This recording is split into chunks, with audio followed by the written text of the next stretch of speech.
Hi there, this is Mr. Rob coming back with another 7 days to die video. This one's following on from the last video, which was 7 days, the 7-day Horde maze, which there's a link in the description if you want to go back and watch that. Just before we go and see what improvements I've made to my Horde maze, just a quick look around the base, just to see what's evolved since the last video. Not a lot has changed in here, although I have started building some saws. Oh, one's already done. Excellent. So I can do a few more decorative bits inside and out. I suppose the biggest change is in here, where I'm slowly changing this area into my vehicle garage. So far only got the mini bike and the bicycle, and we have a drawbridge here to allow simple way in and way out. So let's have a look at the outside of the Horde maze base. So I have actually decided to stick in a bridge towards the top of the Horde maze, so that I could set things up basically, because of course I can't set up all the traps and spike traps and then walk back up to the top, so I needed a way to get back into the top, so that's what that business is for. And what we'll do is we'll go and use that to get in. The actual maze itself, not a huge amount of changes, because after all it did work pretty well on the first night, or rather the first Horde night. I'll just, when I get up there, show you some of the things I've worked out. And I also managed to put a lot more lighting down this time, so we should be able to see where everybody's coming from, where all the zombies are spawning from this time, and be able to get a few more long shots in. So on the actual maze itself, one of the good things about last time was the zombies broke their way through the spike traps and created a path through, which allowed me to see which path they would take as they go around the walls, which is why one side has got metal spike traps and the other side's got wooden spike traps. The metal spike traps are on the side where the zombies broke through, so I'm assuming that's the path they're going to take this time. But that's another part of the experiment. Will the zombies see the metal spike traps as a greater barrier and therefore start going through the wooden ones, or will they stick to the path and go through the metal ones? That's one of the things we're going to look at. And of course at the end here, a load of metal spike traps at the very end, and I've still got my escape route back up there. While I was building this bridge, I did come up with another plan. I'm not going to be able to do it just yet, but I thought about having this bridge as the last stand if they break through and overrun after the maze. But what I would need to do is stick another drawbridge in here, and then make sure that I reinforce and put loads of traps around the bottom so that the zombies can't, or rather don't have time to knock it down before I take them out.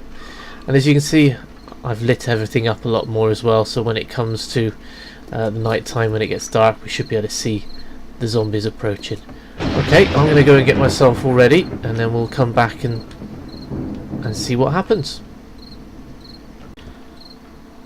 Okay, so here we go. 15 minutes to go before Horde night.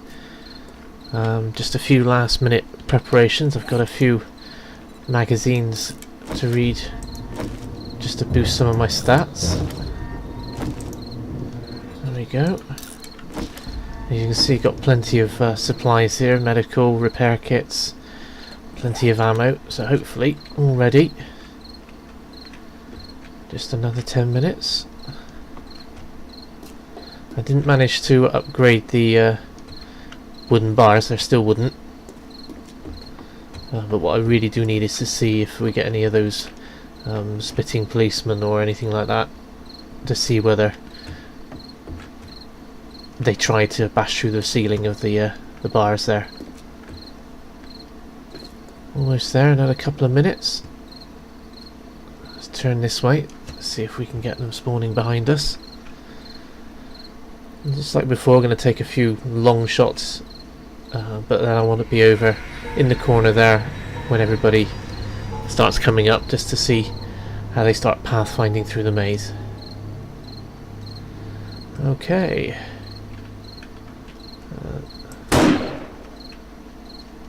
There they are. Not going to worry too much about the dog.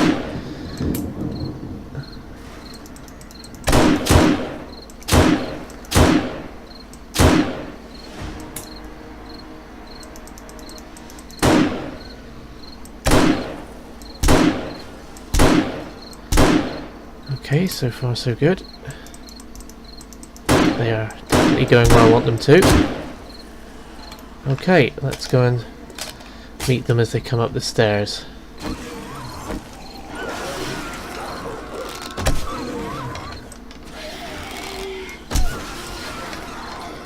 That's good, they're not avoiding the metal spikes then, so they don't notice the difference between metal and wood. This is a useful thing to know.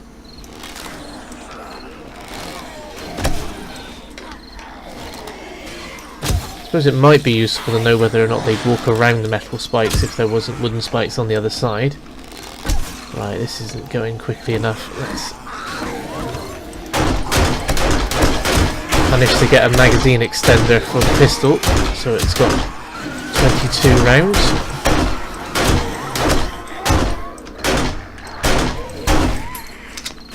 Of course, that just means you get to use up your ammo a lot quicker as well.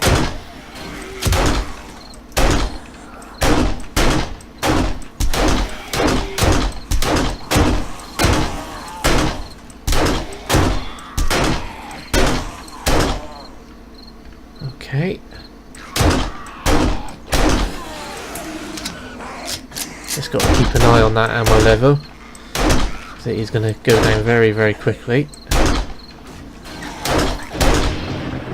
The first round of spikes has held well.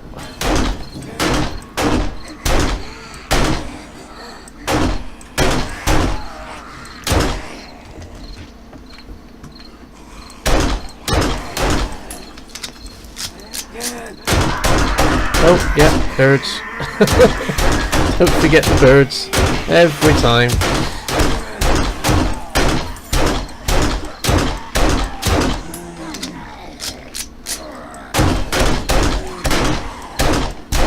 Oh yeah, it's definitely better having that 22 round magazine for the pistol. I know a pistol doesn't need a scope, but I had it, so I just put it on. Oh!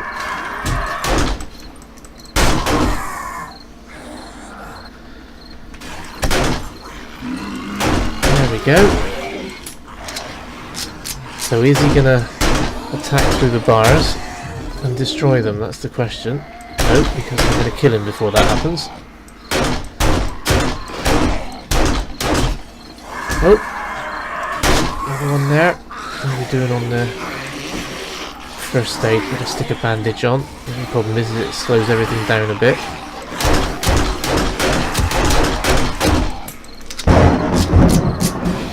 Okay. Perhaps I should have made the maze a bit bigger.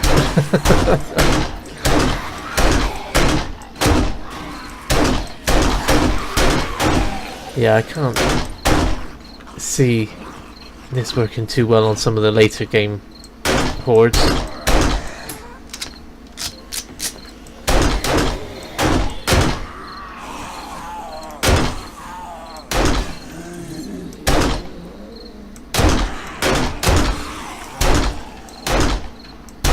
But yes, next time definitely a few more metal spikes.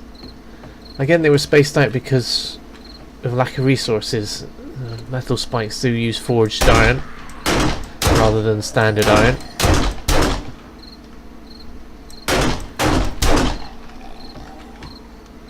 How are we doing on ammo? 250 left. It seems to have thinned out a little bit. Let's see if we can take a few out with the bows. Come on, where are they? That can't be it, surely. must be another round starting soon. No. Okay. Is that over then? The 7-day horde was right until past 12 midnight. And this one seems to be over a little bit earlier than that. Surely not. Come on, where are you? Oh, I guess that must be it. Survived again. Excellent. So how far did they get? Up to here. That's not too bad. I still think that's a little bit too close to for comfort. And the pathfinding is working as I hoped, which is excellent. It does really help when planning where you're going to lay your traps. One of the ideas I've got for day 21 is if I can get enough gunpowder to lay some mines down as well, to try and thin their numbers out before they even get in. Obviously they go through the building underneath, but there's very little point in putting any spike traps down there because I can't get to them to kill them unless I have some sort of I don't know, kind of balcony down here which I can get to up and down from here. That might be an idea. Okay, well there's a few ideas for me to work on for the next one, and I will be doing another video when it comes to day 21. So thanks for watching, and I'll catch you again soon. Don't forget to like and subscribe if you liked what you saw. Take care.